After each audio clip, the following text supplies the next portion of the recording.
Deux Jean Bloutois ont écrit un fascicule sur notre boisson nationale, la bière.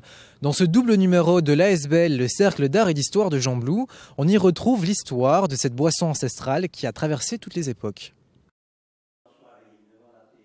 Qu'elles soient blondes, brunes, ambrées ou caramélisées, ces deux érudits de la bière les aiment toutes.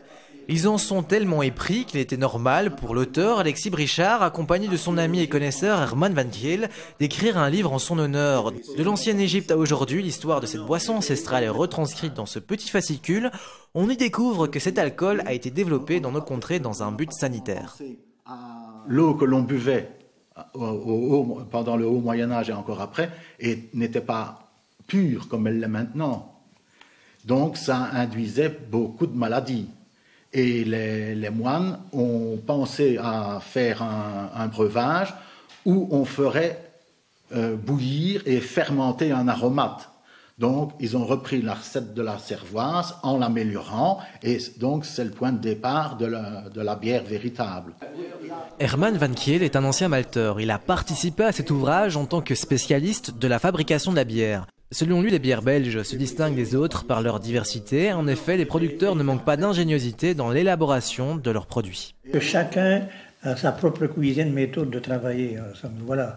Disons que la matière première qui est le malt, c'est le malt. On ajoute des ingrédients comme la coriandre, d'autres produits pour aromatiser. Il y en a qui ajoutent du malt caramel, du malt Munich. Ça dépend un peu ce que l'on veut, soit de bière Pilsen type, disons, Pellel ou ambrée ou même plus foncée. En somme, voilà. Tout le monde a sa cuisine et disons que c'est pour ça que chaque brasserie a, disons, un éventail au moins de 5-6 bières. En somme.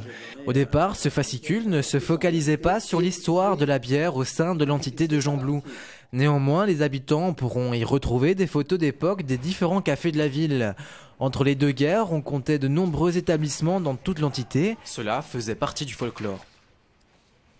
Un des plus grands cafés historiques qui a disparu, c'était le Grand Salon, où il y a maintenant, donc là, vous montez la rue des Abeilles-Comtes et vous arrivez à l'espace Amnesty International. Et là, c'était le Grand Café, où on se réunissait, toutes les formations folkloriques et autres de Jean Blou se réunissaient.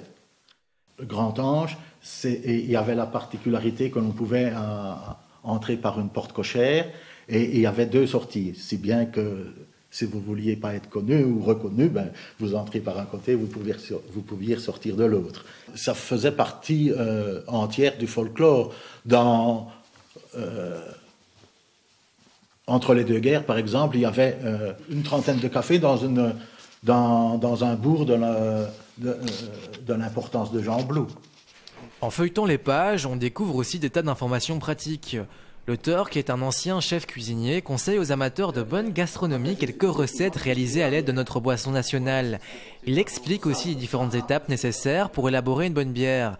Il fait part de ses observations dans ce domaine et explique même la délicate et subtile manière de servir cet alcool. Pour acquérir ce livret, il vous suffit de le commander via le secrétariat de l'ASBL Cercle Royal d'Art et d'Histoire de Jean Blou.